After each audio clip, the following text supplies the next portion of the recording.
Microbióloga e infectóloga, así que le agradecemos a los tres que estén junto a nosotros. A ver, Alejandra, yo creo que ha sido fundamental de alguna manera la investigación que tú hiciste respecto a los datos del registro civil. Para quienes no hayan conocido el trabajo que tú hiciste, cuéntanos un poquito cuál fue lo que pesquisaste, que te pareció de alguna manera sospechoso de que algo no funcionaba bien en tu investigación de los datos del registro civil. Buenos días. Buenos días. Fundamentalmente esta es una realidad que se ha registrado en casi todos los países que están afectados por la pandemia y que es una diferencia entre los datos que registran los gobiernos de número de fallecidos y un exceso de muertes que se verifica en ese mismo periodo.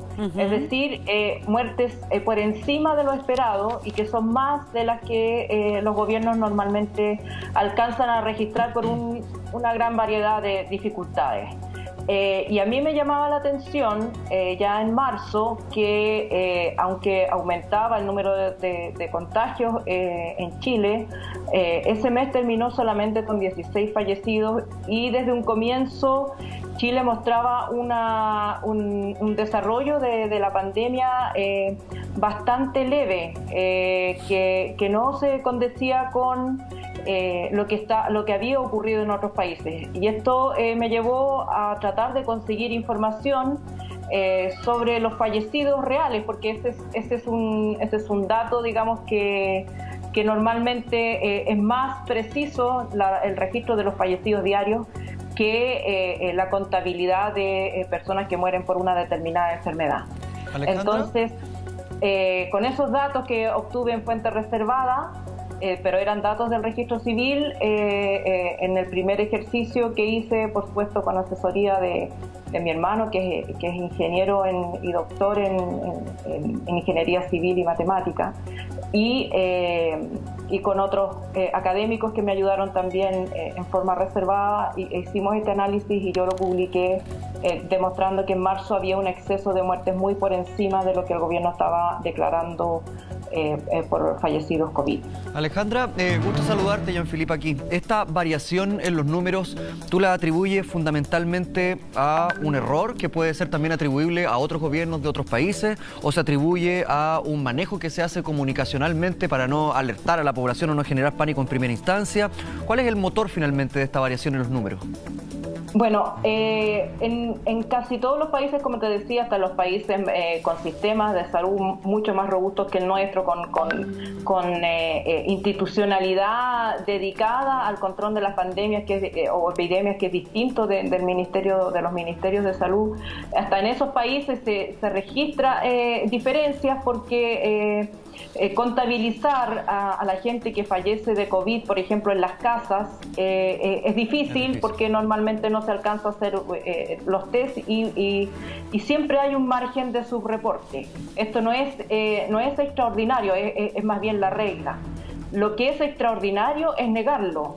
Eso es lo extraordinario, es decir que esto es falso, que la posibilidad de esto es casi nula.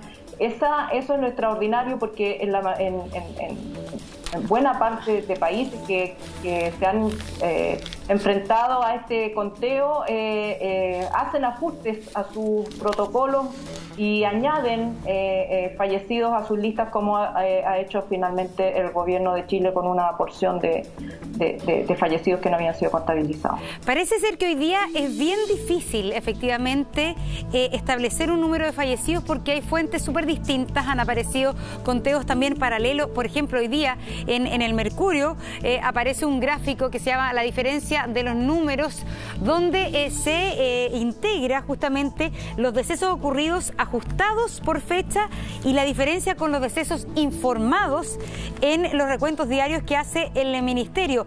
Hay una diferencia en un día que es bien abismante. Según este ajuste, el día 1 de junio, el número de muertos reales habrían sido 120, pero el número de fallecidos informados en los recuentos diarios del Ministerio de Salud habrían sido 59. Tomás, aprovechas también quizás de corregir la presentación que te hicimos y quizás también de explicarnos un poco esta diferencia de cifras y finalmente si lo que dio a conocer ayer el ministro de Salud con el ministro de Ciencias viene a corregir lo que se está haciendo o a empeorar lo que se estaba haciendo, que es lo que han dicho hoy día mucha gente. Adelante, Tomás, gracias. Gracias a ustedes por invitarme a participar de esta interesante conversación con tan notables invitadas. Lo primero importante señalar es que yo no soy asesor del gobierno de ninguna manera.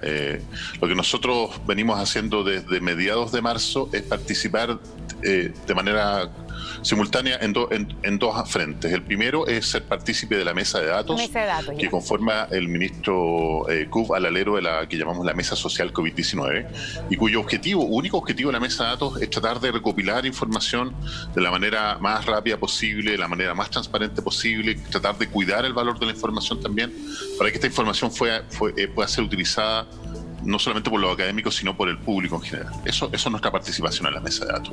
Por otro lado, también desde mediados de marzo venimos participando con el ministro Cuf en tratar de usar nuestras capacidades de modelamiento computacional, matemático, para proyectar el impacto de la pandemia en Chile. ¿Okay? Entonces, los informes que nosotros entregamos desde el punto de vista del modelamiento son entregados al ministro Cuf y no son entregados a otra autoridad, sino directamente a él. Y él, cuando lo estima conveniente, entrega estos informes al resto de las autoridades. De ninguna manera somos responsables, y esto hay que decirlo claramente, de los modelos con los cuales el ministro Mañalich se embelezó allá por enero, ¿no? Eso es importante decirlo. Okay.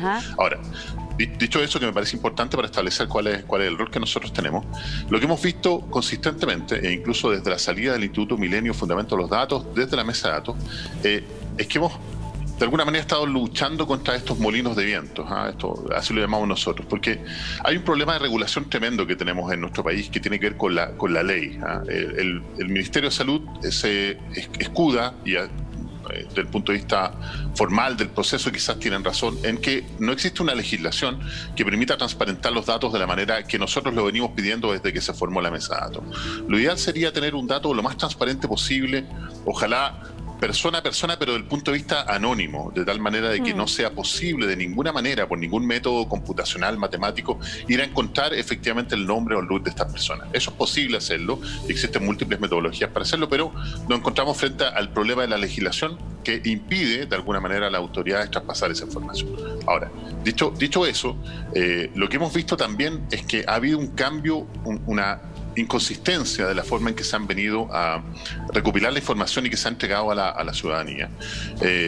Hay que reconocer que estamos en una pandemia, hay que reconocer que el país, como bien lo dijo el ministro Cuf, no está preparado para esta situación, y estamos aprendiendo sobre la marcha, pero también hay que reconocer que en la medida en que nosotros no seamos consistentes, yo lo digo como autoridades, y que las autoridades no sean consistentes en la entrega de información, lo que va a ocurrir es que nos encontramos en la situación actual donde hay mucha confusión por parte de la ciudadanía. Pero Tomás, ¿confusión por parte de la ciudadanía o confusión por parte de las autoridades? Yo diría que es una confusión inducida en la ciudadanía, producto de los cambios que han sido ya a esta altura casi consistente. Pasan 2 semanas, cambiamos de criterio, pasan otras 2 semanas, volvemos a cambiar de criterio. Son cosas que nosotros también hemos discutido en la mesa de datos y que no hay consenso al respecto en la forma en que nosotros estamos hoy día siendo capaces de entregar la información a la comunidad. Y un ejemplo lo vemos con el conteo de los muertos, ¿no? Hace una semana atrás, haciendo clamor de alguna manera del impacto que el reportaje de Alejandra produjo en la ciudadanía, que llevó a que muchos científicos, incluyendo nosotros, nos pusiéramos de cabeza a mirar efectivamente qué es lo que estaba pasando con el conteo de muertos. El ministro Mañalich reconoce que es necesario un cambio de metodología. Dice, vamos a adoptar la metodología de la OMS y vamos a considerar ahora no solo los muertos que murieron con PCR positivo, sino aquellos muertos que cuya condición de muerte es compatible con la situación de COVID-19, con un contagio por COVID. Perfecto. Lo que pasa, a ver, es que para analizar y para integrar también a Cecilia, ¿qué le parece, doctora, el sistema que anunció ayer el ministro de Ciencia con el ministro de Salud? Estamos hablando del sistema de conteo que está hablando el otro panelista, ¿de ese sistema? No, o del sistema le quiero decir de lo que anunció, que el tema de la polémica, más allá de todo lo que estamos hablando, ¿qué le parece, qué fiabilidad le merece a usted el sistema que anunció ayer el ministro de Salud con el ministro de Ciencia. Esto que ahora va a ser el registro civil y que por lo tanto explicó que los casos eran 19 ayer versus a los que veníamos, que eran unos casos mucho más altos. Cerca de un centenar. Perfecto. Mire, la verdad, no es mi especialidad. Yo soy microbióloga y soy doctora en ciencias, pero en el área de laboratorio. Pero sí, la verdad es que lo que llama la atención es como el cambio brusco de metodología. Yo creo que es importante explicarlo bien a la comunidad porque a veces no se entiende tan claro. Yo creo que el colega Tomás, ¿cierto? Lo está explicando bastante bien y yo creo que él es el más indicado para dar esa respuesta. Mi opinión es en general en el fondo, es que cada vez que uno cambia una metodología en cualquier tipo de cosa es súper importante tener clara esa validación y explicarla bien a la comunidad, porque el cambio brusco es lo que no se entiende. Doctora, y más allá de los números en específico, una de las críticas que se ha hecho, ¿no?, y voces que vienen desde la misma ciencia, es el hecho de que los científicos muchas veces se sienten algo disociados de las autoridades, que las propuestas están siempre de alguna manera jerarquizadas, ¿no?, que cuesta poder mantener una horizontalidad en ese sentido. ¿Lo ve usted de la misma manera? Sí, mire, yo le voy a contar una cosa. Yo soy un híbrido porque soy doctora en ciencias, fui académica de la Chile, fui científica y sentía eso también. O sea, sentía lo que sienten los científicos, neto o básico, en el sentido de que es difícil acceder como a la toma de decisiones a nivel país. Claro, de manera más directa, ¿no?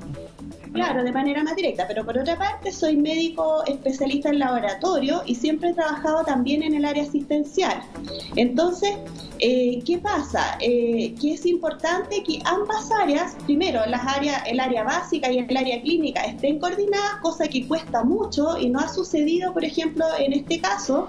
Yo entiendo y respeto mucho al ministro de Ciencia y respeto mucho a la mesa que trabaja con él, pero falta también que considere como la parte clínica, pero de laboratorio o de áreas específicas, porque a veces solamente se considera el área clínica, sí, el área clínica y otras áreas faltan.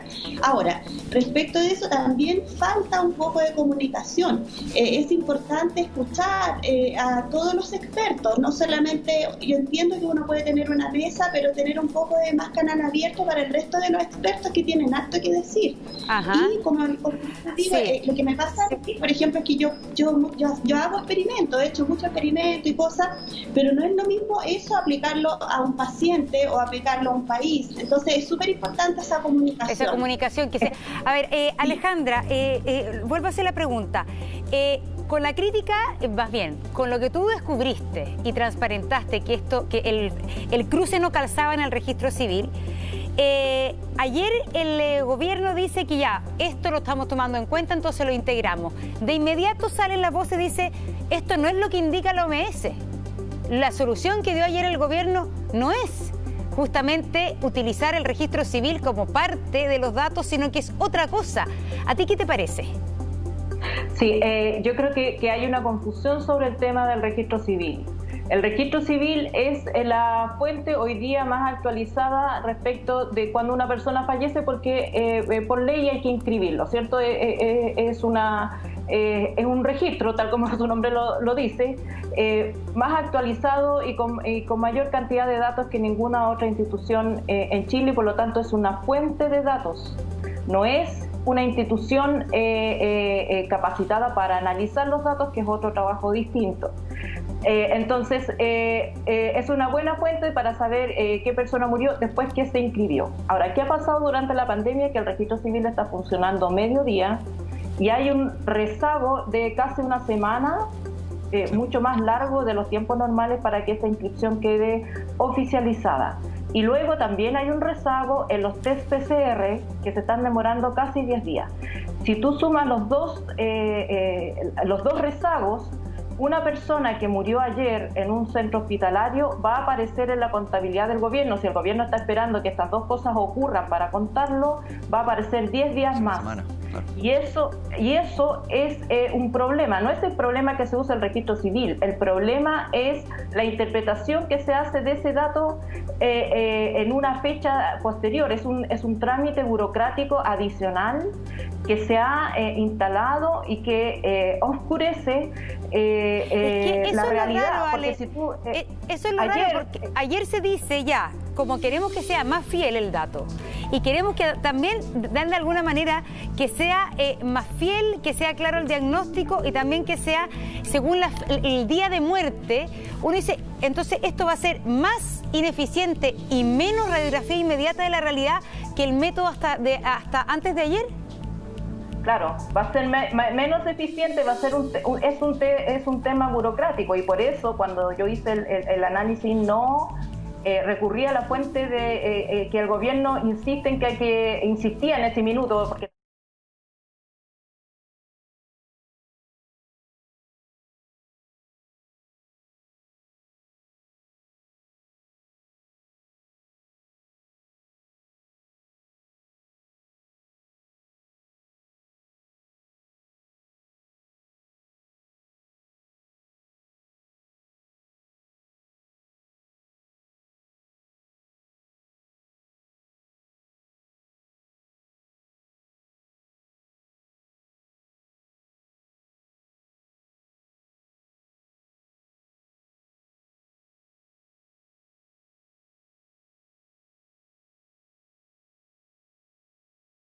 enfermedad, porque hasta ayer por lo menos se contaban las personas que fallecían en un hospital y que tenían un PCR positivo, independientemente del trámite que viene después.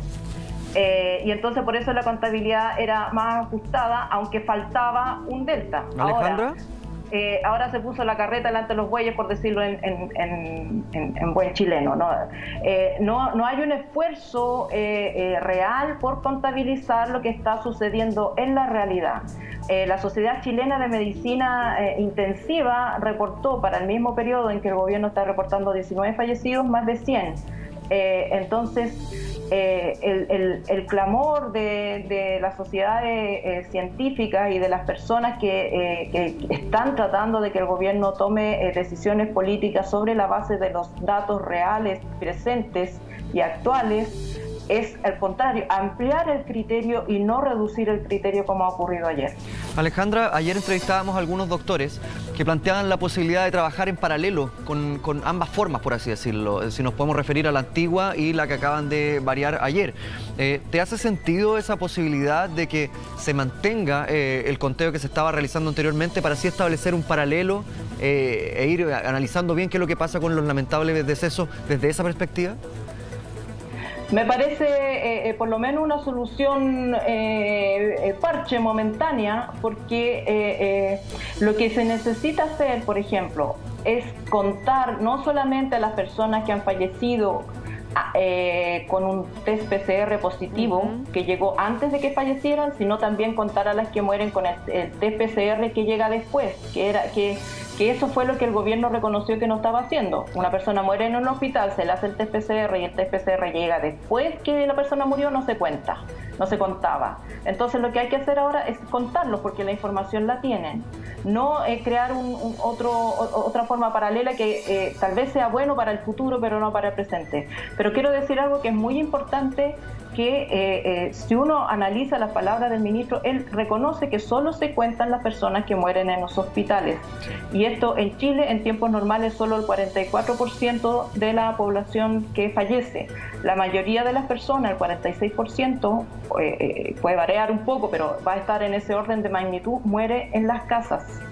Y en Chile no se hacen test PCR a las personas que fallecen en sus casas, salvo casos excepcionales. Esa es la gran zona de subregistro. La gran zona de subregistro es el otro 10% de personas que mueren en hogares de ancianos, en cárceles y en la calle. Entonces, en vez de tratar de complicar las cosas, y lo que el gobierno debiera haber hecho es mantener el criterio de anteayer. Anteayer el gobierno dijo, sí, nos falta contar a los fallecidos cuyo PCR no ha llegado, bien, pero también contemos a las personas que tienen, como recomienda la OMS, las personas que tienen la sintomatología, que no hay otra enfermedad que pueda haber explicado sus síntomas y que fallecen, aunque no tengan PCR, ya sea en hospital, ya sea en la casa, ya sea en la calle. también hay que contarlos. Y esa es la gran zona, área donde Chile no está haciendo un reporte efectivo. Tomás, ustedes hacían proyecciones en marzo que generaron una división, ¿no? Ustedes proyectaban lo que iba a pasar precisamente en el tiempo presente, en junio, julio. En base a esas proyecciones iniciales que hicieron ustedes en marzo, ¿cómo estamos realmente? ¿Se está cumpliendo lo que ustedes decían? ¿Estamos peor? ¿Estamos mejor? Bueno, te agradezco mucho la pregunta. Creo que es súper importante responder.